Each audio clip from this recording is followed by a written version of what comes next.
Hello everyone, standard costing എന്നുള്ള ചാപ്റ്ററിൻ്റെ part 2 വീഡിയോയിലേക്ക് സ്വാഗതം. നമ്മളിപ്പോൾ ഇന്നത്തെ ക്ലാസ്സിൽ ഡിസ്കസ് ചെയ്യാൻ പോകുന്നത് കോസ്റ്റ് വേരിയൻസസ് ആണ്. അപ്പോൾ വേരിയൻസ് എന്താണ്, സ്റ്റാൻഡേർഡ് കോസ്റ്റിംഗ് എന്താണെന്നൊക്കെ നമ്മൾ കഴിഞ്ഞ ക്ലാസ്സിൽ ഡീറ്റെയിൽ ആയിട്ട് പറഞ്ഞിട്ടുണ്ടായിരുന്നു. പിന്നെ നമ്മൾ നോക്കാൻ പോകുന്നത് സ്റ്റാൻഡേർഡ് കോസ്റ്റിൻ്റെ വേരിയൻസസ് ആണ്. അപ്പം നമുക്കറിയാം കോസ്റ്റിൻ്റെ മെയിൻ കോമ്പണൻസ് ആണ് material cost, then labour cost, then overheads അല്ലേ. ഇതിൻ്റെ ബേസിലുള്ള വേരിയൻസസ് ആണ് നമ്മളിനി അനലൈസ് ചെയ്യാൻ വേണ്ടിയിട്ട് പോകുന്നത്. ഓക്കെ, അപ്പോൾ ക്ലാസ്സിലേക്ക് കിടക്കാല്ലേ. ആദ്യമായിട്ട് നമ്മൾ ഡിസ്കസ് ചെയ്യാൻ പോകുന്നത് മെറ്റീരിയൽ കോസ്റ്റുമായി ബന്ധപ്പെട്ടിട്ടുള്ള വേരിയൻസ് ആണ്. നമുക്കറിയാം, ഒരു പ്രൊഡക്റ്റ് എടുത്ത് നോക്കുകയാണെങ്കിൽ അതിൻ്റെ മേജർ പാർട്ടും കോൺട്രിബ്യൂട്ട് ചെയ്തിട്ടുള്ളത് മെറ്റീരിയൽ കോസ്റ്റ് ആയിരിക്കും. മെറ്റീരിയൽ കോസ്റ്റ് വേരിയൻസിനെ മനസ്സിലാക്കാൻ വേണ്ടിയിട്ട് മെയിനായിട്ട് 3 ക്ലാസിഫിക്കേഷനാണുള്ളത്. First one, material cost variance. Material cost വേരിയൻസിന് തന്നെ മെറ്റീരിയൽ പ്രൈസ് വേരിയൻസ് എന്നും മെറ്റീരിയൽ യൂസേജ് വേരിയൻസ് എന്നും ഡിവൈഡ് ചെയ്യുന്നുണ്ട്. ഇത് കൂടാതെ മെറ്റീരിയൽ ഈൽഡ് വേരിയൻസ് എന്നും മെറ്റീരിയൽ മിക്സ് വേരിയൻസ് എന്ന് പറഞ്ഞുള്ള ഫെർദർ ക്ലാസിഫിക്കേഷനും ഉണ്ട്. അപ്പോൾ ഇതിൽ ഏറ്റവും ഇമ്പോർട്ടൻ്റ് ആയിട്ടുള്ളത് മെറ്റീരിയൽ കോസ്റ്റ് വേരിയൻസ് ആണ്. അതിനെ തന്നെ എന്ത് ചെയ്തിട്ടുണ്ട്, 2ആയിട്ട് ഡിവൈഡ് ചെയ്തിട്ടുണ്ട്. ഇത് മാത്രം ജസ്റ്റ് ഒന്ന് മനസ്സിലാക്കി വയ്ക്കുക. ഇത് നമുക്ക് ഡീറ്റെയിൽ ആയിട്ട് ഇനി നോക്കാം. ഓക്കെ, അടുത്തത് ലേബർ കോസ്റ്റ് ആണ്. അപ്പോൾ ലേബർ കോസ്റ്റ് എന്ന് പറയുന്നത് ഇമ്പോർട്ടൻ്റ് ആയിട്ടുള്ളൊരു കോമ്പണൻ്റ് ആണ് അല്ലേ. നമ്മളൊരു പ്രൊഡക്റ്റ് പ്രൊഡ്യൂസ് ചെയ്യണമെന്നുണ്ടെങ്കിൽ അതിലൊരുപാട് ലേബറേഴ്സ് ആവശ്യമാണ്. അപ്പോൾ അവരൊക്കെ ഉൾക്കൊണ്ടുകൊണ്ടുള്ള അല്ലെങ്കിൽ അവരുടെയൊക്കെ ചിലവിനെയാണ് നമ്മൾ ലേബർ കോസ്റ്റ് എന്ന് പറയുന്നത്. അപ്പോൾ ലേബർ കോസ്റ്റ് വേരിയൻസ് ഉണ്ടാവുന്നത് 3 കേസുകളിലായിട്ടാണ്, അല്ലെങ്കിൽ 3 മെത്തേഡിലൂടെയാണ് അനലൈസ് ചെയ്യുന്നത്. ഒന്ന് ലേബർ കോസ്റ്റ് വേരിയൻസ് മെത്തേഡ്, അതിൽ തന്നെ ലേബർ റേറ്റ് വേരിയൻസ് മെത്തേഡ് ഉണ്ട്, ലേബർ എഫിഷ്യൻസി വേരിയൻസ് ഉണ്ട്, ഐഡൽ ടൈം വേരിയൻസ് ഉണ്ട്. ദെൻ അതിന് അഡീഷണൽ ആയിട്ട് 2 കാറ്റഗറി കൂടി വരുന്നുണ്ട്. ലേബർ മിക്സ് വേരിയൻസ്, അതിനെ LMV എന്നും ലേബർ ഈൽഡ് വേരിയൻസ്, അതിനെ LYV എന്നും വിളിക്കാറുണ്ട്. ഓക്കെ, അടുത്ത ക്ലാസിഫിക്കേഷൻ ഓവർഹെഡ്സിൻ്റെ ബേസിലാണ്. നമുക്കറിയാം, ഓവർഹെഡ്സ് എന്ന് പറയുന്നത് ഇൻഡയറക്റ്റ് ആയിട്ടുള്ള എല്ലാ എക്സ്പെൻഡിച്ചറിൻ്റെയും സം ടോട്ടലാണല്ലേ. നമ്മളിത് ആവർത്തിച്ച് ക്ലാസ്സുകളിലൊക്കെ പറഞ്ഞിട്ടുള്ളതാണ്. ഓവർഹെഡ് എന്ന് പറയുന്നത് ഇൻഡയറക്റ്റ് എക്സ്പെൻസുകളാണ്. അപ്പോൾ ഇൻഡയറക്റ്റ് എക്സ്പെൻസ് നമുക്ക് പ്രൊഡക്ഷനിൽ ആവശ്യമാണല്ലേ, അല്ലെങ്കിൽ ഒരു പ്രൊഡക്റ്റ് പ്രൊഡ്യൂസ് ചെയ്യുമ്പം അതിലെന്തായാലും ഇൻഡയറക്റ്റ് ആയിട്ടുള്ള ഒരുപാട് എക്സ്പെൻസുകൾ വന്നിട്ടുണ്ടായിരിക്കും. ഓക്കെ, അതിൽ തന്നെ ഫിക്സഡ് ആയിട്ടുള്ള ഓവർ ഹെഡ്സ് ഉണ്ടായിരിക്കും, വേരിയബിൾ ആയിട്ടുള്ള ഓവർ ഹെഡ്സ്. ഹെഡ്സ് എന്ന് പറയുന്നത് ഒരു പ്രൊഡക്റ്റിൻ്റെ പ്രൊഡക്ഷൻ യൂണിറ്റിൻ്റെ ചേഞ്ചസിനനുസരിച്ച് മാറ്റം വരുന്ന ഓവർ ഹെഡ്സ് ആണല്ലേ. അപ്പോൾ വേരിയബിൾ ഓവർ ഹെഡിൽ തന്നെ variable over head cost variance ഉണ്ട്, variable over head efficiency variance ഉണ്ട്, then variable over head expenditure variance ഉണ്ട്. ഇനി ഫിക്സഡ് ഓവർ ഹെഡ് നോക്കുകയാണെന്നുണ്ടെങ്കിൽ ഈ വേരിയൻസിൽ മെയിനായിട്ട് വരുന്നത് fixed over head cost variance ആണ്. അതിന് ഫർദർ 2ആയിട്ട് ക്ലാസിഫൈ ചെയ്യുന്നുണ്ട്. Fixed overhead price variance എന്നും fixed over head volume variance എന്നും. ഓക്കെ, ഇതിന് അഡീഷണൽ ആയിട്ട് 3 ക്ലാസിഫിക്കേഷൻ കൂടെ വരുന്നുണ്ട്. Capacity variance, efficiency variance and calendar variance. ഇത് നമുക്കിനി ഡീറ്റെയിൽ ആയിട്ട് ഡിസ്കസ് ചെയ്യാനുള്ളതാണ്. ഷോർട്ട് എസ്സേ ഒക്കെ ചോദിക്കാൻ സാധ്യതയുള്ളൊരു ഏരിയ ആണ് കേട്ടോ. അപ്പോൾ നല്ലോണം ശ്രദ്ധിക്കുക. ഈ ചാർട്ട് തന്നെ നിങ്ങൾ നോട്ട്ബുക്കിലേക്ക് ഒന്ന് വരച്ചെടുക്കുക. അപ്പോൾ തന്നെ നിങ്ങൾക്ക് ഏറെക്കുറെ ഐഡിയ കിട്ടും. ഇത്രയും നിങ്ങൾ മനസ്സിലാക്കി വെച്ചാൽ മതി. വേരിയൻസ് എന്ന് പറയുന്നത് സ്റ്റാൻഡേർഡ് കോസ്റ്റും ആക്ച്വൽ കോസ്റ്റും തമ്മിലുള്ള വ്യത്യാസമാണ്. ഇനി ചാർട്ട് നിങ്ങളുടെ മൈൻഡിലുണ്ടെങ്കിൽ നിങ്ങൾക്ക് ഏത് എക്സാമിനും ഇതിൻ്റെ ഉള്ളിലുള്ളതൊക്കെ എഴുതാൻ പറ്റും. വേരിയൻസ് എന്താണ്, സ്റ്റാൻഡേർഡ് കോസ്റ്റ് എന്താണെന്നൊക്കെ അറിഞ്ഞാൽ മാത്രം മതി. അപ്പോൾ നമുക്കിത് ഡീറ്റെയിൽ ആയിട്ടൊന്ന് ഡിസ്കസ് ചെയ്യാം. ഓക്കെ, അപ്പോൾ നിങ്ങൾ ടെക്സ്റ്റിൽ എലാബറേറ്റ് ചെയ്ത് കൊടുത്തിട്ടുള്ള കുറച്ച് കാര്യങ്ങൾ നമ്മൾ ചാർട്ട് രൂപത്തിൽ പ്രിപ്പയർ ചെയ്തതാണ്. അപ്പോൾ ചാർട്ട് നിങ്ങൾ എന്തായാലും നോട്ട്ബുക്കിലേക്ക് വരച്ചെടുക്കുക കേട്ടോ. നിങ്ങൾക്ക് എക്സാം ടൈമൊക്കെ ആകുമ്പം യൂസ്ഫുൾ ആയിരിക്കും. അപ്പോൾ മെറ്റീരിയൽ വേരിയൻസ് എന്ന് പറയുന്നത് മെയിനായിട്ടും മെറ്റീരിയൽ കോസ്റ്റ് വേരിയൻസ് എന്ന പേരിൽ തന്നെയാണ് അറിയപ്പെടുന്നത്. അപ്പോൾ മെറ്റീരിയൽ കോസ്റ്റ് വേരിയൻസ് എന്ന് പറയുന്നത് നമ്മളൊരു പ്രൊഡക്റ്റ് പ്രൊഡ്യൂസ് ചെയ്യുമ്പം ഇത്ര മെറ്റീരിയൽ ക്വാണ്ടിറ്റി നമുക്ക് ആവശ്യമാണ്, അതിന് ഇത്രത്തോളം ചിലവ് വരുമെന്ന് നമ്മൾ മുൻകൂട്ടി നിശ്ചയിക്കുകയാണ്. ഇതിൻ്റെ ബേസിൽ നമുക്ക് ഒറിജിനലായിട്ട് അല്ലെങ്കിൽ ആക്ച്വലായിട്ട് വന്നിട്ടുള്ള മെറ്റീരിയൽ കോസ്റ്റിനെ കമ്പയർ ചെയ്തിട്ട് അതിലുള്ള വേരിയേഷൻ അല്ലെങ്കിൽ വേരിയൻസ് മനസ്സിലാക്കുന്ന ഒരു മെത്തേഡാണ് material cost variance. Material cost variance is the difference between standard cost of material specified for the output achieved and the actual cost of material used.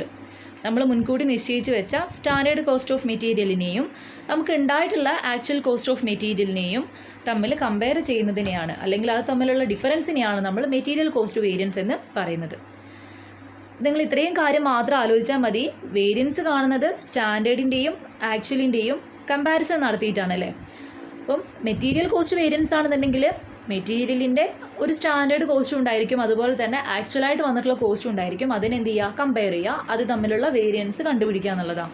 ഇനിയിപ്പോൾ ലേബർ കോസ്റ്റ് വേരിയൻസ് ആണെങ്കിലും ഇതേപോലെ തന്നെയാണല്ലേ. നമ്മൾ മുൻകൂട്ടി നിശ്ചയിച്ച് വെച്ചിട്ടുള്ള ലേബർ കോസ്റ്റിനെയും നിലവിൽ നമുക്ക് വന്നിട്ടുള്ള ഒറിജിനൽ ലേബർ കോസ്റ്റിനെയും കമ്പയർ ചെയ്തിട്ട് വ്യത്യാസം കണ്ടുപിടിക്കുന്നതാണ് ലേബർ കോസ്റ്റ് വേരിയൻസ്.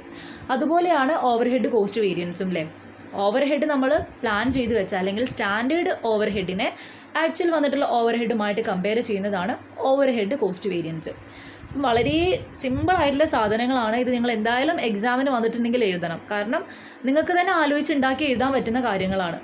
ഓക്കെ, അപ്പം മെറ്റീരിയൽ കോസ്റ്റ് വേരിയൻസ് എന്ന് പറയുന്നത് ഇത്രയേ ഉള്ളൂ. നമ്മൾ മുൻകൂട്ടി നിശ്ചയിച്ച് വെച്ച മെറ്റീരിയൽ പ്രൈസിനെയും നമുക്ക് ഒറിജിനലി പ്രൊഡക്ഷൻ കഴിഞ്ഞപ്പോഴേക്കും ഉണ്ടായിട്ടുള്ള മെറ്റീരിയൽ കോസ്റ്റിനെയും കമ്പയർ ചെയ്യുന്ന അല്ലെങ്കിൽ വേരിയൻസിനെ മനസ്സിലാക്കുന്ന ഒരു മെത്തേഡാണിത്.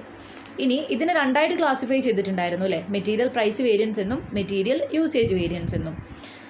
സോ മെറ്റീരിയൽ പ്രൈസ് വേരിയൻസ് എന്ന് പറയുന്നത് മെറ്റീരിയൽ കോസ്റ്റ് വേരിയൻസിൻ്റെ ഒരു ഭാഗമാണ്. ഇവിടെ നമ്മൾ മെറ്റീരിയൽ വാങ്ങിയപ്പം എത്ര പ്രൈസ് കൊടുത്തു, അല്ലെങ്കിൽ നമ്മൾ സെറ്റ് ചെയ്ത് വെച്ചിട്ടുള്ള സ്റ്റാൻഡേർഡ് പ്രൈസ് എത്രയായിരുന്നു, ഇതിനെ കമ്പയർ ചെയ്തിട്ട് വേരിയൻസ് മനസ്സിലാക്കുകയാണ് ചെയ്യുന്നത്. അപ്പോൾ മെറ്റീരിയൽ പ്രൈസ് എന്ന് പറയുന്നത് മെറ്റീരിയൽ വാങ്ങാൻ വേണ്ടി വന്നിട്ടുള്ള കോസ്റ്റാണ്, ചിലവാണല്ലേ.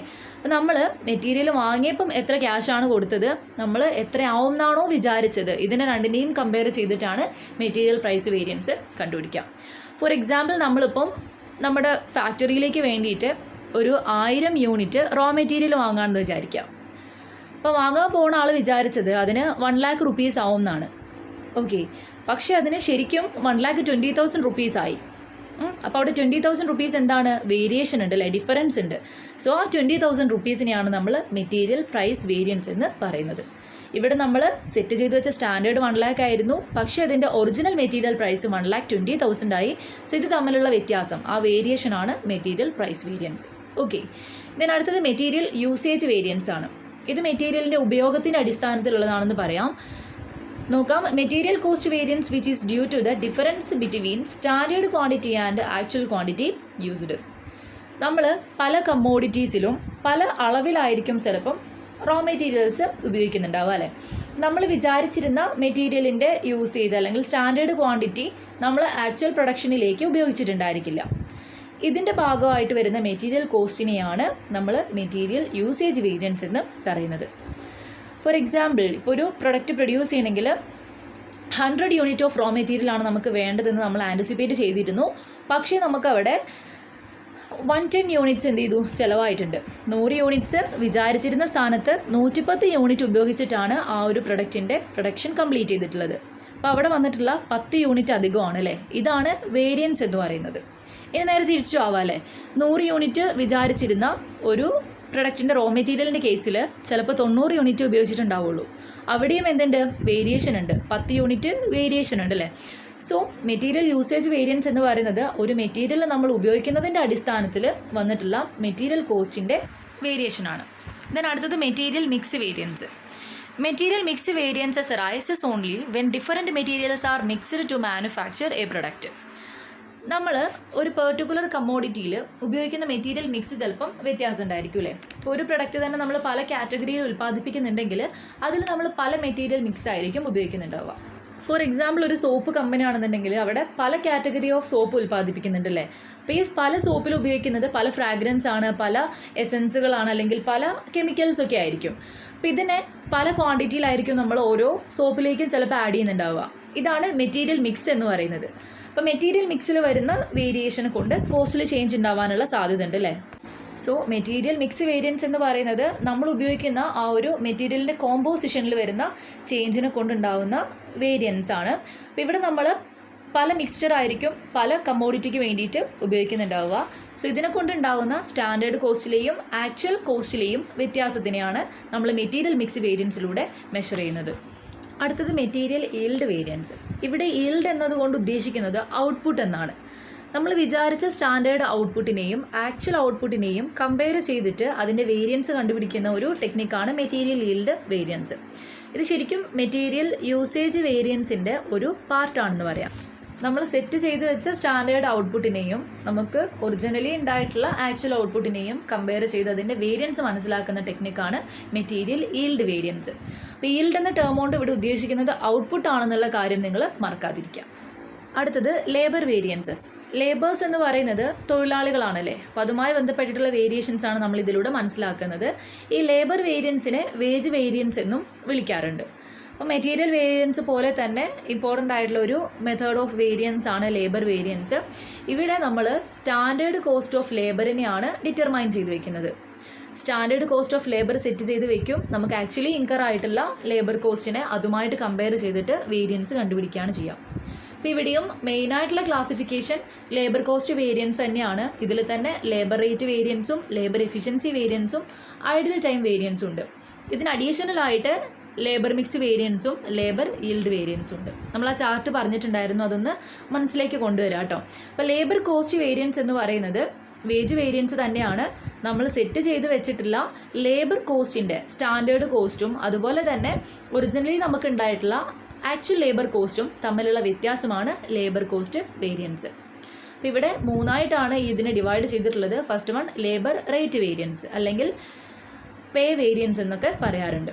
സോ ഇത് മെറ്റീരിയൽ പ്രൈസ് വേരിയൻസ് പോലെ തന്നെയാണ്. നമ്മൾ ലേബർ കോസ്റ്റിന് ചാർജ് ചെയ്യാൻ ഉദ്ദേശിച്ചിട്ടുള്ള ആ ഒരു പ്രൈസ് ഉണ്ടല്ലോ, അല്ലെങ്കിൽ ആ ഒരു റേറ്റ് ഉണ്ടല്ലോ, അതും ഒറിജിനലി വന്നിട്ടുള്ള റേറ്റും തമ്മിലുള്ള വ്യത്യാസമാണ് ലേബർ റേറ്റ് വേരിയൻസ്.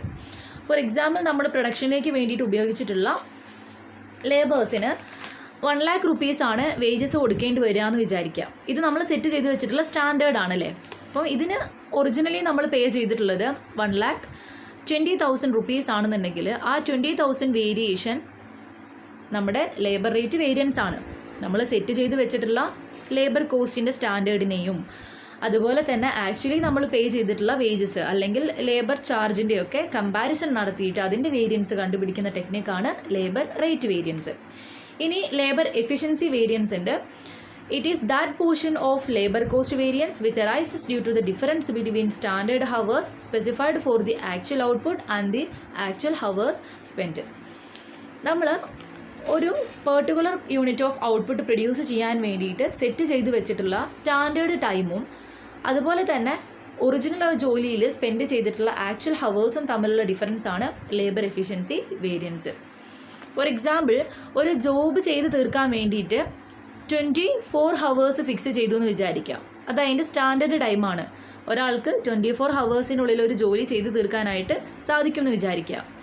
പക്ഷേ ആ ഒരു ജോലി അയാൾ 10 hours കൊണ്ട് ചെയ്ത് തീർത്തിട്ടുണ്ടെങ്കിൽ അത് അയാളുടെ എഫിഷ്യൻസിനെയാണല്ലേ ശരിക്കും കാണിക്കുന്നത്. കാരണം 24 hours കൊണ്ട് ചെയ്യേണ്ട ജോലി അയാൾ 10 hours കൊണ്ട് ചെയ്ത് തീർത്തിട്ടുണ്ട്. അപ്പോൾ ഇവിടെ സ്റ്റാൻഡേർഡ് ആയിട്ടുള്ള 24 hours ആക്ച്വൽ 10 hours കമ്പയർ ചെയ്തിട്ട് അതിൻ്റെ വേരിയൻസ് മനസ്സിലാക്കുകയാണ് ചെയ്യുന്നത് അല്ലേ. അപ്പോൾ ഈ വേരിയേഷൻ അനാലിസിസിനെയാണ് നമ്മൾ ലേബർ എഫിഷ്യൻസി വേരിയൻസ് കൊണ്ട് ഉദ്ദേശിക്കുന്നത്. ദെൻ ഐഡിയൽ ടൈം വേരിയൻസ് ഉണ്ട്. നമുക്കറിയാം ഐഡിയൽ ടൈം എന്ന് പറയുന്നത് എംപ്ലോയി വെറുതെ ഇരിക്കുന്ന സമയമാണല്ലേ.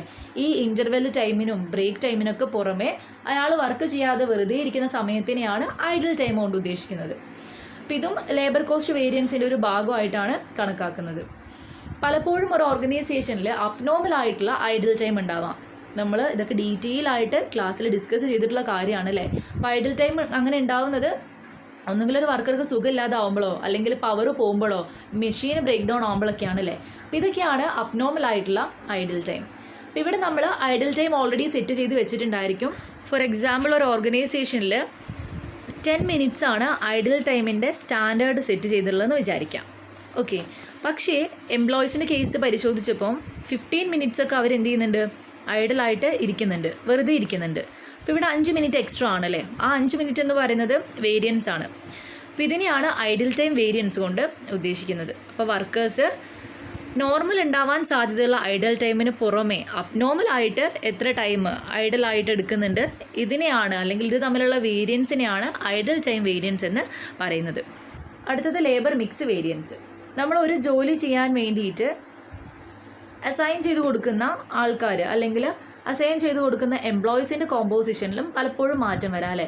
നമ്മൾ നേരത്തെ മെറ്റീരിയൽ മിക്സിൻ്റെ കേസ് പറഞ്ഞതുപോലെ ഒരു പ്രൊഡക്റ്റ് പ്രൊഡ്യൂസ് ചെയ്യുമ്പം നമ്മൾ പല ടൈപ്പ് ഓഫ് അല്ലെങ്കിൽ പല കോമ്പോസിഷൻ ഓഫ് മെറ്റീരിയലിനെ ഉപയോഗിക്കുന്നതിന് പകരം ഒരു വർക്ക് കംപ്ലീറ്റ് ചെയ്യുന്നതിന് പല ടൈപ്പ് അല്ലെങ്കിൽ പല കാറ്റഗറി ഓഫ് ആൾക്കാരെ അല്ലെങ്കിൽ എംപ്ലോയീസിനെ നിയോഗിക്കുന്നതിനെയാണ് ലേബർ മിക്സ് വേരിയൻസ് കൊണ്ട് ഉദ്ദേശിക്കുന്നത്. അപ്പോൾ ഇതും ലേബർ എഫിഷ്യൻസി വേരിയൻസിൻ്റെ ഒരു ഭാഗമാണ്.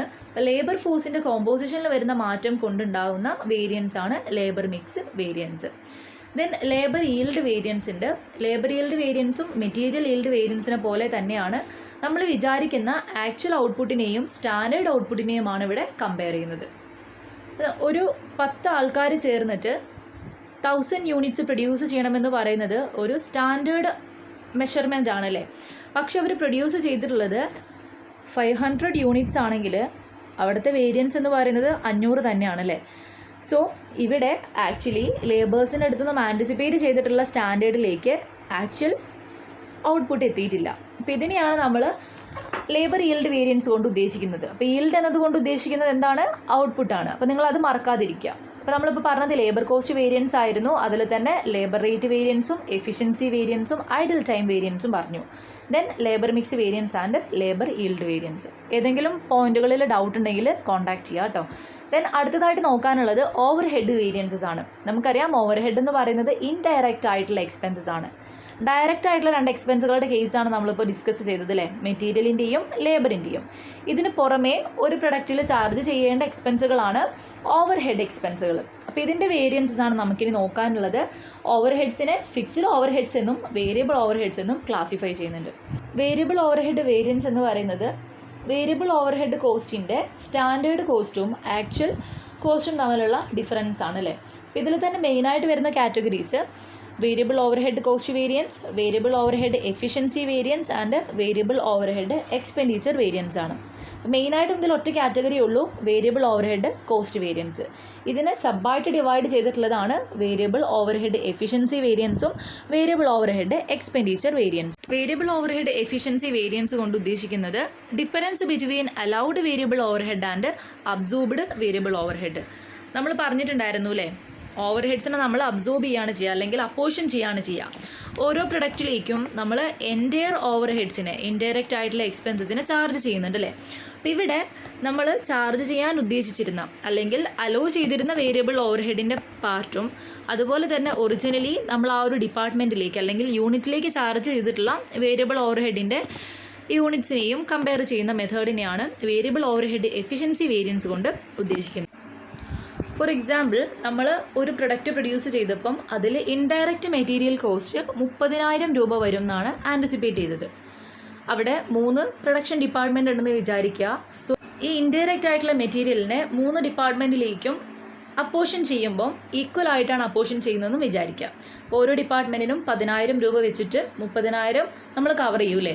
ഇങ്ങനെയായിരുന്നു കമ്പനി വിചാരിച്ചിരുന്നത്. പക്ഷേ അവിടെ ആ ഒരു കൊല്ലം ഇൻഡയറക്റ്റ് മെറ്റീരിയലിൻ്റെ യൂസേജ് കൂടുകയും ഈ 30,000-ൽ നിന്നും എമൗണ്ട് എന്ത് ചെയ്തു, ഒരു 40,000-ലേക്കൊക്കെ മാറുകയും ചെയ്തു എന്ന് വിചാരിക്കുക. അങ്ങനെയുണ്ടെങ്കിൽ ഓരോ പ്രൊഡക്ഷൻ യൂണിറ്റിലേക്കും ചാർജ് ചെയ്യുന്ന അല്ലെങ്കിൽ അബ്സോർബ് ചെയ്യാൻ വേണ്ടി ഉദ്ദേശിക്കുന്ന ഇൻഡയറക്റ്റ് മെറ്റീരിയൽ കോസ്റ്റിൽ വേരിയേഷൻ വരും അല്ലേ. അപ്പോൾ ഇവിടെ നമ്മൾ വിചാരിച്ചിരുന്നത് ഒരു പ്രൊഡക്ഷൻ ഡിപ്പാർട്ട്മെൻറ്റിന് 10,000 രൂപ വെച്ചിട്ടായിരുന്നു ഇൻഡയറക്റ്റ് മെറ്റീരിയൽ കോസ്റ്റ്. പക്ഷേ ഇവിടെ അഡീഷണലായിട്ട് പിന്നെയും ചാർജ് ചെയ്യേണ്ടതായിട്ട് വരും. അപ്പോൾ ഇങ്ങനെ ആൻറ്റിസിപ്പേറ്റ് ചെയ്ത് വെച്ചിട്ടുള്ള അല്ലെങ്കിൽ സെറ്റ് ചെയ്ത് വെച്ചിട്ടുള്ള standard cost of variable over ഹെഡിനെയും അതുപോലെ തന്നെ actual cost of variable over ഹെഡിനെയും കമ്പയർ ചെയ്തിട്ട് വേരിയൻസ് കണ്ടുപിടിക്കുന്ന ടെക്നിക്കാണ് variable over head efficiency variance. Then variable over head expenditure variance ഉണ്ട്.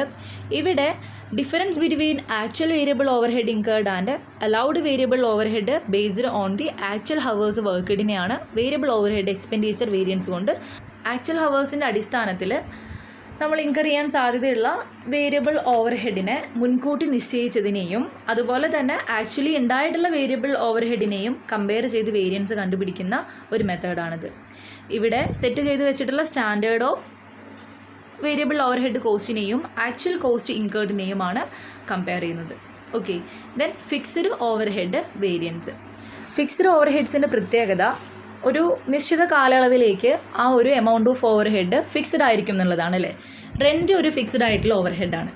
അപ്പോൾ ഇവിടെ ഫിക്സ്ഡ് ഓവർ ഹെഡിൽ തന്നെ നമുക്ക് ഫിക്സ്ഡ് ഓവർ ഹെഡ് കോസ്റ്റ് വേരിയൻസും അതിൽ തന്നെ ഫിക്സ്ഡ് ഓവർ ഹെഡ് എക്സ്പെൻഡിച്ചർ വേരിയൻസും ഫിക്സ്ഡ് ഓവർ ഹെഡ് വോളിയം വേരിയൻസും ദെൻ അതിന് പുറമെ കപ്പാസിറ്റി വേരിയൻസും എഫിഷ്യൻസി വേരിയൻസും കലണ്ടർ വേരിയൻസും പഠിക്കാനുണ്ട്.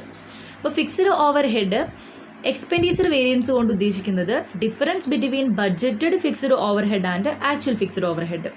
നമ്മൾ ഒറിജിനലി വിചാരിച്ചിരുന്ന ഫിക്സ്ഡ് ഓവർ ഹെഡിനെ കാട്ടിയും ചേഞ്ചസ് ഈ ഒരു ആക്ച്വൽ ഓവർ ഹെഡിൽ ഉണ്ടായിട്ടുണ്ടെങ്കിൽ ആ വേരിയേഷനെയാണ് നമ്മൾ fixed over head expenditure variance കൊണ്ട് ഉദ്ദേശിക്കുന്നത്. ഇതിന് fixed over head price variance എന്നും പറയാറുണ്ട്. നമ്മൾ ഫിക്സ് ചെയ്ത് വെച്ചിട്ടുള്ള ഓവർ ഹെഡിൻ്റെ എമൗണ്ട് 10 lakh rupees ആയിരുന്നു എന്ന് വിചാരിക്കുക. പക്ഷേ ആക്ച്വലി നമുക്ക് വന്നിട്ടുള്ള കോസ്റ്റ് 9 lakh rupees ആണെന്ന് കരുതുക.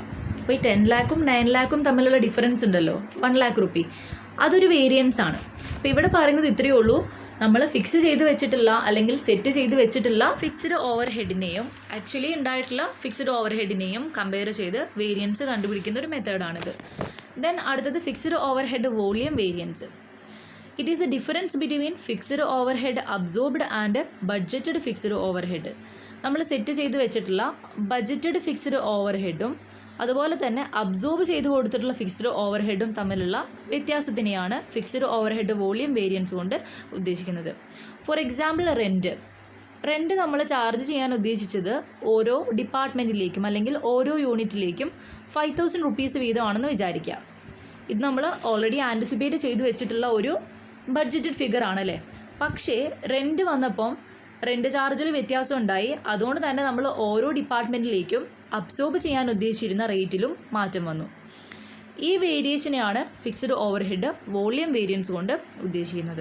Then capacity variance, efficiency variance and calendar variance. Capacity variance കൊണ്ട് ഉദ്ദേശിക്കുന്നത് ഇതൊരു ഓർഗനൈസേഷനിൽ അല്ലെങ്കിൽ ഒരു ഫാക്ടറിയിൽ ഉണ്ടാവുന്ന പ്ലാന്റിൻ്റെ കപ്പാസിറ്റി യൂസേജിൻ്റെ അടിസ്ഥാനത്തിലാണെന്ന് പറയാം. നമ്മൾ ആ ഒരു പ്ലാന്റിന് 100% കപ്പാസിറ്റിയിൽ തന്നെ ഉപയോഗിക്കണം അല്ലേ. നമ്മൾ സെറ്റ് ചെയ്ത് വെച്ചിട്ടുള്ള സ്റ്റാൻഡേർഡ് 100% കപ്പാസിറ്റിയിൽ ഉപയോഗിക്കുമ്പോൾ ഉള്ളതായിരിക്കും. പക്ഷേ ഈ ഫുൾ കപ്പാസിറ്റി യൂട്ടിലൈസ് ചെയ്യാതെയാണ് പ്രൊഡക്ഷൻ നടക്കുന്നതെന്നുണ്ടെങ്കിൽ നമ്മൾ സെറ്റ് ചെയ്ത് വെച്ചിട്ടുള്ള ഫിക്സ്ഡ് ഓവർ ഹെഡും ആക്ച്വൽ ഓവർ ഹെഡും തമ്മിൽ നല്ല വ്യത്യാസം കാണും അല്ലേ. നമ്മൾ പ്ലാന്റിൻ്റെ ഡിപ്രീസിയേഷൻ ഫിക്സ് ചെയ്ത് വെച്ചിരുന്നത് 10,000 രൂപയാണെന്ന് വിചാരിക്കുക പെർ ആനം. ഒരു വർഷം 10,000 രൂപ ഡിപ്രീസിയേഷൻ വരുന്നു നമ്മൾ ആൻറ്റിസിപ്പേറ്റ് ചെയ്തെന്ന് വിചാരിക്കുക. പക്ഷേ ആ ഒരു ഇയറിൽ നമ്മൾ പ്ലാന്റിനെ ഫുള്ളി യൂട്ടിലൈസ് ചെയ്തിട്ടില്ല. അതുകൊണ്ട് തന്നെ വെറും 3,000 റുപ്പീസേ ഡിപ്രീസിയേഷൻ വന്നുള്ളൂ എന്ന് കരുതുക. അപ്പോൾ അവിടെ നല്ല വേരിയേഷൻ നമുക്ക് കാണാം അല്ലേ. നമ്മൾ ആൻറ്റിസിപ്പേറ്റ് ചെയ്തത് 10,000 ആയിരുന്നു ഡിപ്രീസിയേഷൻ, പക്ഷേ വന്നിട്ടുള്ളത് 3,000 രൂപ മാത്രമാണ്. അതെന്തുകൊണ്ടാണ്? ആ പ്ലാന്റിനെ ഫുള്ളി ഉപയോഗിക്കാത്തതുകൊണ്ടാണ് അല്ലേ. അപ്പോൾ ഈ വേരിയൻസിനെയാണ് കപ്പാസിറ്റി വേരിയൻസ് കൊണ്ട് ഉദ്ദേശിക്കുന്നത്. Then efficiency variance. Efficiency variance is that portion of fixed overhead volume variance which is due to the difference between budgeted efficiency and actual efficiency. Budgeted എഫിഷ്യൻസിയും ആക്ച്വൽ എഫിഷ്യൻസിയും തമ്മിലുള്ള വ്യത്യാസമാണ് എഫിഷ്യൻസി വേരിയൻസ്. ഇവിടെ നമ്മൾ set ചെയ്ത് വെക്കുന്ന എഫിഷ്യൻസി ഒരു higher ലെവലായിരിക്കാം, പക്ഷെ നമ്മൾ ഉപയോഗിച്ചിട്ടുള്ള ഒരു എഫിഷ്യൻസി ലോവർ ലെവലാണെന്ന് വിചാരിക്കുക. ഇത് നമ്മൾ കമ്പയർ ചെയ്യുമ്പോൾ വേരിയൻസ് കാണാൻ സാധിക്കൂലേ. ഈ വേരിയൻസിനെയാണ് എഫിഷ്യൻസി വേരിയൻസ് കൊണ്ട് ഉദ്ദേശിക്കുന്നത്. Then calendar variance. It is that portion of volume rises which is due to the difference between standard number of working days and actual number of working days. Calendar എന്ന് പറയുന്നത് തന്നെ ഡേറ്റ്സിൻ്റെ ഒരു statement ആണല്ലേ. അപ്പോൾ ഇവിടെ നോക്കുകയാണെങ്കിൽ നമ്മൾ ഒരു ഓർഗനൈസേഷനിൽ ആൻറ്റിസിപ്പേറ്റ് ചെയ്തിട്ടുള്ള വർക്കിംഗ് ഡേയ്സ് ഒരു മാസത്തിൽ 20 ഡേയ്സ് ആണെന്ന് വിചാരിക്കുക. പക്ഷേ അവിടെ ചില കാരണങ്ങൾ കൊണ്ട് 15 ദിവസം മാത്രമേ വർക്കിംഗ് ഡേ ഉണ്ടായിട്ടുള്ളൂ. അപ്പോൾ ഇതിൻ്റെ ബേസിൽ ഈ ഫിക്സ്ഡ് ഓവർ ഹെഡിൽ വേരിയൻസ് വരാനുള്ള സാധ്യതയുണ്ട്. ഈ വേരിയൻസിനെയാണ് fixed over head calendar variance എന്നതുകൊണ്ട് ഉദ്ദേശിക്കുന്നത്. അപ്പോൾ കലണ്ടർ ഡേറ്റിൻ്റെ വ്യത്യാസം കൊണ്ട് അല്ലെങ്കിൽ ഒരു ഓർഗനൈസേഷൻ്റെ ഫാക്ടറീൻ്റെയും ഒക്കെ വർക്കിംഗ് ഡേയ്സിലെ വ്യത്യാസം കൊണ്ട്, സ്റ്റാൻഡേർഡിൻ്റെയും ആക്ച്വൽ വർക്കിംഗ് ഡേയ്സിൻ്റെയും വ്യത്യാസം കൊണ്ട് ഉണ്ടാവാൻ സാധ്യതയുള്ള വേരിയൻസ് ആണ് കലണ്ടർ വേരിയൻസ്. ഓക്കെ, നമ്മളിപ്പോൾ ഡിസ്കസ് ചെയ്തത് വേരിയൻസസ് ആയിരുന്നു. അതിൽ തന്നെ material variances, labour variances and over head variances പറഞ്ഞു. ഇനി നിങ്ങൾ ആ ചാർട്ട് എന്തായാലും വരച്ചെടുക്കണം കേട്ടോ. ചാർട്ട് വരച്ചെടുത്തിട്ട് നിങ്ങൾക്ക് മനസ്സിലാവുന്ന രീതിയിൽ ഒരു ഷോർട്ട് നോട്ടൊക്കെ തയ്യാറാക്കുക. അപ്പോൾ എന്തായാലും ഷോർട്ട് എസ്സേ ഒക്കെ ചോദിക്കാൻ സാധ്യതയുള്ളൊരു ഏരിയയാണ്, അതിൻ്റേതായിട്ടുള്ള പ്രാധാന്യം കൊടുക്കുക. ഇനി നമുക്ക് നോക്കാനുള്ളത് cost control by the use of standard costing ആണ്. നിങ്ങളുടെ ടെക്സ്റ്റിൽ ഒരു 2.5 പേജോളം കൊടുത്തിട്ടുണ്ട്. അപ്പോൾ ഇതിൽ പറയുന്നത് ഇത്രയേ ഉള്ളൂ. സ്റ്റാൻഡേർഡ് കോസ്റ്റിംഗ് എന്ന് പറയുന്നത് കോസ്റ്റ് കൺട്രോളിങ്ങിന് ഉപയോഗിക്കുന്ന ഒരു ടെക്നിക്കാണ്. കോസ്റ്റ് കൺട്രോൾ ചെയ്യുന്നത് നമ്മൾ കോസ്റ്റ് കോമ്പണൻസിൻ്റെ അടിസ്ഥാനത്തിലാണ്. അതായത് cost of material, cost of labour and cost of over ഹെഡ്സിനെയാണ് നമ്മൾ കൺട്രോൾ ചെയ്യാൻ നോക്കുന്നത്. കോസ്റ്റ് കൺട്രോളിൻ്റെ ഏറ്റവും ഫസ്റ്റ് സ്റ്റേജ് എന്ന് പറയുന്നത് സ്റ്റാൻഡേർഡ്സ് സെറ്റ് ചെയ്യലാണ്. ഈ സ്റ്റാൻഡേർഡ്സ് എന്ന് പറയുന്നത് എലമെൻറ്റ്സ് ഓഫ് കോസ്റ്റിൻ്റെ അടിസ്ഥാനത്തിലാണ് സെറ്റ് ചെയ്യുന്നത്. അതായത് ഓരോ എലമെൻറ്റ്സിനും ഓരോരോ സ്റ്റാൻഡേർഡ് സെറ്റ് ചെയ്തിട്ടുണ്ടായിരിക്കും. ദെൻ നമ്മൾ വേരിയൻസ് കാൽക്കുലേറ്റ് ചെയ്യും. ഈ വേരിയൻസ് വന്നിട്ടുള്ളത് എന്തുകൊണ്ടാണെന്നുള്ളത് അനലൈസ് ചെയ്യും. അനലൈസ് ചെയ്തിട്ട് ആ ഒരു ഡീവിയേഷൻ മാറ്റാൻ വേണ്ടിയിട്ട് ശ്രമിക്കും. ഇങ്ങനെ നമുക്ക് കോസ്റ്റിനെ കൺട്രോൾ ചെയ്യാനായിട്ട് സാധിക്കും. ഫോർ എക്സാമ്പിൾ, നമ്മൾ സെറ്റ് ചെയ്ത് വെച്ചിട്ടുള്ള ആ ഒരു ലെവൽ ഓഫ് കോസ്റ്റിനേക്കാളും കൂടുതൽ ആക്ച്വൽ കോസ്റ്റ് വരുന്നുണ്ടെങ്കിൽ എന്തുകൊണ്ടാണ് അങ്ങനെ കോസ്റ്റ് വർധനവ് സംഭവിക്കുന്നത് എന്നുള്ളത് മനസ്സിലാക്കാനും അതിനെ കൺട്രോൾ ചെയ്യാനും സ്റ്റാൻഡേർഡ് കോസ്റ്റിംഗ് സഹായിക്കുന്നുണ്ട്. അപ്പോൾ ആക്ച്വൽ കോസ്റ്റ് എന്തുകൊണ്ട് കൂടിപ്പോയി എന്നുള്ളത് മനസ്സിലാക്കാൻ, അതിൻ്റെ കോസസ് കണ്ടുപിടിക്കാനൊക്കെ സ്റ്റാൻഡേർഡ് കോസ്റ്റിംഗ് സഹായിക്കുന്നുണ്ട്. ഓക്കെ, ദെൻ ഇങ്ങനെ സംഭവിച്ചിട്ടുള്ള വേരിയൻസിന് ഉത്തരവാദിത്തം പറയേണ്ടത് ആ ഒരു പെർട്ടിക്കുലർ യൂണിറ്റും ഡിപ്പാർട്ട്മെൻറ്റുമായിട്ട് ബന്ധപ്പെട്ടിട്ടുള്ള ആൾക്കാരായിരിക്കും. ഇൻ കേസ് ഇപ്പോൾ പർച്ചേസ് ഡിപ്പാർട്ട്മെൻറ്റിൽ പ്രൈസ് വേരിയൻസ് വന്നിട്ടുണ്ടെന്നുണ്ടെങ്കിൽ അതിന് ഉത്തരവാദിത്തം പറയേണ്ടത് പർച്ചേസ് മാനേജർ ആയിരിക്കും. അതേപോലെ തന്നെ മെറ്റീരിയൽ യൂസേജ് വേരിയൻസസിൽ എന്തെങ്കിലും തരത്തിലുള്ള വേരിയൻസ് വന്നിട്ടുണ്ടെങ്കിൽ, അൺഫേവറബിൾ ആയിട്ടുള്ള വേരിയൻസ് വന്നിട്ടുണ്ടെങ്കിൽ അതിന് സൂപ്പർവൈസേഴ്സും ഡിപ്പാർട്ട്മെൻറ്റൽ ഹെഡ്സൊക്കെ ആയിരിക്കും സമാധാനം പറയേണ്ടി വരിക. അതുപോലെ തന്നെ ലേബർ കോസ്റ്റിൽ വരുന്ന ചേഞ്ചസിന് വേരിയൻസിന് ഉത്തരവാദിത്തം പറയേണ്ടി വരിക HR മാനേജറൊക്കെ ആയിരിക്കും, അല്ലെങ്കിൽ ഹ്യൂമൻ റിസോഴ്സ് മാനേജറൊക്കെ ആയിരിക്കും. ഓക്കെ, അപ്പോൾ ഇവിടെ പറയുന്നത് ഇത്രയേ ഉള്ളൂ. നമ്മൾ ഓരോ കോസ്റ്റ് എലമെൻറ്റിനും സെപ്പറേറ്റ് വേരിയൻസുകൾ കാൽക്കുലേറ്റ് ചെയ്യുന്നുണ്ട്, എന്തുകൊണ്ടാണ് വേരിയൻസ് വന്നത് എന്നുള്ളത് അനലൈസ് ചെയ്യുന്നുണ്ട്, ആ മാറ്റത്തിനെ ഉൾക്കൊണ്ടുകൊണ്ട് കോസ്റ്റ് കൺട്രോൾ ചെയ്യാൻ വേണ്ടി ശ്രമിക്കുകയും ചെയ്യുന്നുണ്ട്. ഇനി ഓരോ കോസ്റ്റ് എലമെൻറ്റുമായി ബന്ധപ്പെട്ടിട്ടുള്ള കോസ്റ്റുകളെ കൺട്രോൾ ചെയ്യാൻ ഉത്തരവാദിത്തപ്പെട്ടിട്ടുള്ളത് ആ പർട്ടിക്കുലർ യൂണിറ്റ് അല്ലെങ്കിൽ ഡിപ്പാർട്ട്മെൻറ്റുമായി ബന്ധപ്പെട്ടിട്ടുള്ള ആൾക്കാരായിരിക്കും. ഓക്കെ, അപ്പം സ്റ്റാൻഡേർഡ് സെറ്റ് ചെയ്യുക എന്നുള്ളതാണ് കോസ്റ്റ് കൺട്രോളിൻ്റെ ഫസ്റ്റ് സ്റ്റെപ്പ്. ഇവിടെ നമ്മൾ പ്രീഡിറ്റർമൈൻ ചെയ്യുകയാണ് സ്റ്റാൻഡേർഡുകളെ. ഇതിന് നമ്മൾ എന്ത് ചെയ്യാണ്, ആക്ച്വലുമായിട്ട് കമ്പയർ ചെയ്യുകയാണ്, അതിൻ്റെ അടിസ്ഥാനത്തിൽ കോസ്റ്റിനെ കൺട്രോൾ ചെയ്യാൻ വേണ്ടിയിട്ട് ശ്രമിക്കുകയാണ്. അതുപോലെ തന്നെ ഇത്തരത്തിൽ സെറ്റ് ചെയ്ത് വെക്കുന്ന സ്റ്റാൻഡേർഡ്സ് എംപ്ലോയീസിൻ്റെ എഫിഷ്യൻസി വർദ്ധിപ്പിക്കാൻ കാരണമാവും. കാരണം സെറ്റ് ചെയ്ത് വെച്ചിട്ടുള്ള സ്റ്റാൻഡേർഡിൻ്റെ അടിസ്ഥാനത്തിലാണ് അവർ വർക്ക് ചെയ്യുക. അതുകൊണ്ട് തന്നെ അവർ ആ സ്റ്റാൻഡേർഡിലേക്ക് എത്താൻ വേണ്ടിയിട്ട്, സ്റ്റാൻഡേർഡ് മീറ്റ് ചെയ്യാൻ വേണ്ടിയിട്ട് ശ്രമിക്കും. ഇത് ആക്ച്വലി എംപ്ലോയീസിൻ്റെ എഫിഷ്യൻസി വർദ്ധിപ്പിക്കും, അത് ഓർഗനൈസേഷൻ്റെ എഫിഷ്യൻസിയും വർദ്ധിപ്പിക്കും, അല്ലേ? അപ്പോൾ ഇവിടെ നമ്മൾ ലേബർ ഹവേഴ്സ് സെറ്റ് ചെയ്തിട്ടുണ്ടായിരിക്കും, ലേബറിൻ്റെ ഔട്ട്പുട്ട് സെറ്റ് ചെയ്തിട്ടുണ്ടായിരിക്കും, ഇങ്ങനെ ഓരോ മൈന്യൂട്ടായിട്ടുള്ള കാര്യങ്ങളിൽ പോലും സ്റ്റാൻഡേർഡ് സെറ്റ് ചെയ്തിട്ടുണ്ടായിരിക്കും. അതുകൊണ്ട് തന്നെ അതനുസരിച്ച് വർക്ക് ചെയ്യാനായിട്ട് എംപ്ലോയീസിന് സാധിക്കും. അതുകൊണ്ട് തന്നെ മാനേജ്മെൻറ്റിന് എംപ്ലോയീസിൻ്റെ വർക്ക് മെഷർ ചെയ്യാൻ അല്ലെങ്കിൽ പെർഫോമൻസിനെ മെഷർ ചെയ്യാനും എളുപ്പമായിരിക്കും. ഈ സ്റ്റാൻഡേർഡിൻ്റെ അടിസ്ഥാനത്തിൽ അവരുടെ വർക്കൊക്കെ എത്രത്തോളം എഫിഷ്യൻ്റ് ആണ്, അവർ എത്രത്തോളം പ്രൊഡക്റ്റീവ് ആണ്, അവർ എത്രത്തോളം കോൺട്രിബ്യൂട്ട് ചെയ്യുന്നുണ്ട് എന്നുള്ളതൊക്കെ മനസ്സിലാവും. അതുപോലെ തന്നെ വേസ്റ്റേജസും അൺനെസസറി യൂസേജ് ഓഫ് മെറ്റീരിയൽസ് ഒക്കെ ഒഴിവാക്കാനും സാധിക്കും. ഇത് ഓർഗനൈസേഷൻ്റെ എഫിഷ്യൻസി വർദ്ധിപ്പിക്കുകയും പ്രോഫിറ്റ് ഇൻക്രീസ് ചെയ്യുകയൊക്കെ ചെയ്യും. ഓക്കെ, ഈ ഒരു ടൈറ്റിലിൽ എങ്ങനെയാണ് സ്റ്റാൻഡേർഡ് കോസ്റ്റിംഗ് ഉപയോഗിച്ച് ചെയ്യുക എന്നുള്ളതാണ് പറയുന്നത്. ഇത് ചിലപ്പം ഷോർട്ട് എസ്സേ ഒക്കെ ചോദിക്കാൻ സാധ്യതയുള്ള ഒരു ഏരിയയാണ്. ഇനി ലാസ്റ്റ് പാരഗ്രാഫ് നോക്കുക. മാനേജ്മെൻ്റ് ആണ് എന്തെങ്കിലും തരത്തിലുള്ള ആക്ഷൻ എടുക്കണോ വേണ്ടയോ എന്നൊക്കെ തീരുമാനിക്കുക, അല്ലേ? അപ്പോൾ ഇത്തരത്തിൽ എന്തെങ്കിലും വേരിയൻസ് കണ്ടിട്ടുണ്ടെങ്കിൽ അതിനുമായി ബന്ധപ്പെട്ടിട്ടുള്ള കാരണങ്ങളെ ഐഡൻറ്റിഫൈ ചെയ്യാനും അതിനു വേണ്ടിയിട്ട് ആക്ഷൻസ് എടുക്കാനൊക്കെ ഉത്തരവാദിത്തപ്പെട്ടിട്ടുള്ളത് മാനേജ്മെൻ്റ് ആണ്. അപ്പോൾ വേരിയൻസിനെ കണ്ടുപിടിക്കുക, അതിനനുസരിച്ചിട്ട് മറ്റു പ്ലാനുകൾ രൂപീകരിക്കുക, അതുപോലെ തന്നെ കറക്റ്റീവ് ആക്ഷൻ എടുക്കുക എന്നൊക്കെ പറയുന്നത് അവരുടെ ഡ്യൂട്ടിയാണ്. വേരിയൻസ് അനാലിസിസ് എന്ന് പറയുന്നത് സ്റ്റാൻഡേർഡ് കോസ്റ്റിങ്ങിൽ ഇമ്പോർട്ടൻ്റ് ആയിട്ടുള്ള ഒരു ടെക്നിക്കാണ്. ഇവിടെ കറക്റ്റീവ് ആക്ഷൻസ് എടുത്തില്ല എന്നുണ്ടെങ്കിൽ നമുക്ക് സ്റ്റാൻഡേർഡ് കോസ്റ്റിംഗ് മുന്നോട്ട് കൊണ്ടുപോകാനായിട്ട് സാധിക്കില്ല. അപ്പോൾ കറക്റ്റീവ് ആക്ഷൻ എടുക്കണം എന്നുണ്ടെങ്കിൽ വേരിയൻസ് റിപ്പോർട്ട് നമുക്ക് ആവശ്യമാണ്. അപ്പോൾ വേരിയൻസ് റിപ്പോർട്ട് മാനേജേഴ്സിനെ ഇൻഫോം ചെയ്യാൻ വേണ്ടിയിട്ടും അതുമായി ബന്ധപ്പെട്ടുള്ള കറക്റ്റീവ് ആക്ഷൻസ് എടുക്കാൻ വേണ്ടിയിട്ടുമാണ് നമ്മൾ ഉപയോഗിക്കുന്നത്.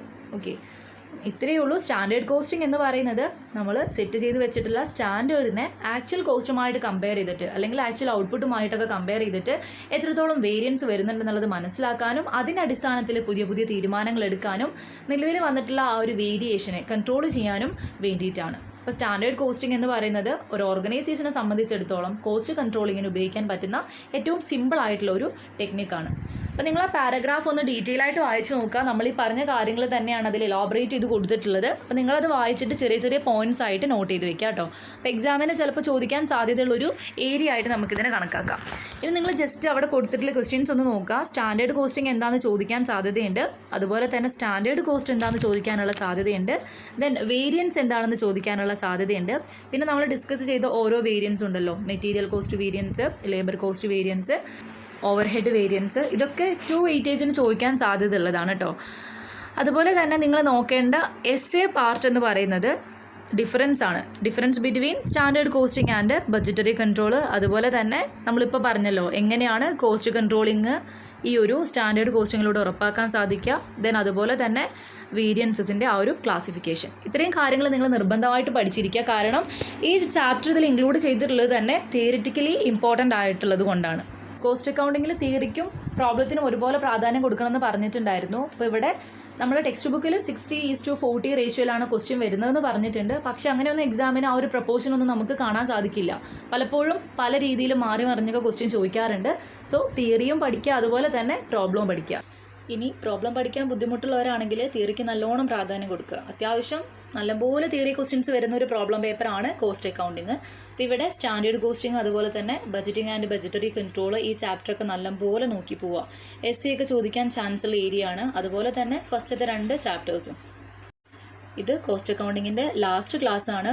ഇനി ഏതെങ്കിലും ഏരിയാസൊക്കെ സംശയങ്ങളുള്ളവർ ചോദിക്കാം കേട്ടോ. Okay, thank you.